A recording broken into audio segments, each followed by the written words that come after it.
আসসালামু আলাইকুম ওয়া রাহমাতুল্লাহি ওয়া বারাকাতুহু। আলহামদুলিল্লাহ ওয়াসসালাতু ওয়াসসালামু আলা রাসূলিল্লাহ ওয়া আলা আলিহি ওয়া সাহবিহি ওয়া মান ওয়ালা। প্রিয় দর্শক শ্রোতা, আলা হযরত সমাচার দ্বিতীয় পর্ব, সাইয়্যিদুনা জিলানী নবী হতেন। আসুন আমরা কিতাব দেখি। ইরফানে শরিয়াত, তসনিফ লতিফ আলা হযরত মুজাদ্দিদ ইমাম আহমদ রিজা আলাইহির রাহমা। এটা হচ্ছে হিস্সা সোম। প্রশ্ন হলো 41 to 45। এখানে প্রশ্ন করা হয়েছে। प्रश्नटा हलो ये के रसूलुल्लाह सल्लल्लाहु अलैहि वसल्लम ने फरमाया कि अगर मेरे बाद नबी होता तो पीराने पीर होते। প্রশ্ন করা হয়েছে যে রাসূলুল্লাহ সাল্লাল্লাহু আলাইহি ওয়া আলিহি ওয়াসাল্লাম ইরশাদ করেছেন যে আমার পরে যদি কেউ নবী হতেন তাইলে পীরানে পীর অর্থাৎ সাইয়্যিদুনা আব্দুল কাদের জিলানী রহমতুল্লাহি আলাইহি তিনি নবী হতেন। এই কথা ঠিক আছে কিনা প্রশ্ন করা হয়েছে। কয়েকটি প্রশ্নের মধ্যে এটা একটা প্রশ্ন, এখানে 5টা প্রশ্ন আছে।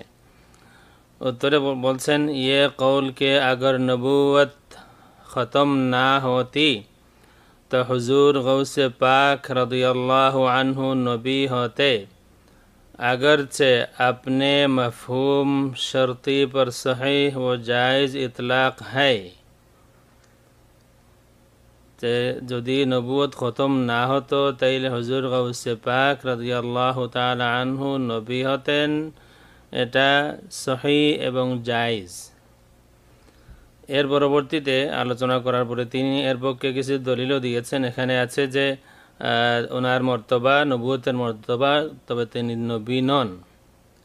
এরপরে এটা জায়েজের দলিল দিয়েছেন যে ওমর রাদিয়াল্লাহু তাআলা সম্পর্কে যে আছে লাউ কানা বাদি নবিয়ুন ফাকানা উমর ইবনুল খাত্তাব, রাওয়াহু আহমদ ওয়া তিরমিজি ওয়াল হাকিম। সর্বশেষ তিনি বলেছেন মগর হর হাদিস হক হ্যায়, হর হক হাদিস নেই।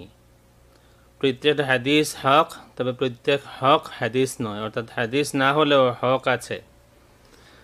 কিন্তু এই কথাটা আল্লাহ রসুল সাল্লাল্লাহু আলাইহি ওয়া আলিহি ওয়াসাল্লামের দিকে নিসবত করা জায়েজ হবে না, কারণ আল্লাহ রসুল সাল্লাল্লাহু আলাইহি ওয়া আলিহি ওয়াসাল্লাম থেকে এই কথা সাবিত নাই। কিন্তু কথাটা হক, এটা সহিহ বা জায়েজ এটা হতে পারে, এই কথাটা হতে পারে। আলা হযরতের বক্তব্য যে নবুয়ত খতম না হলে সাইয়্যিদুনা আব্দুল কাদের জিলানী রাদিয়াল্লাহু তাআলা আনহু নবী হতেন। মাআদাল্লাহ, এমন কোনো কথা আমরা আহলুস সুন্নাত ওয়াল জামাতের ইমামদের কারো কিতাবের মধ্যে আমরা পাইনি। আরও আছে, ইনশাআল্লাহ সময় সময় আসবে।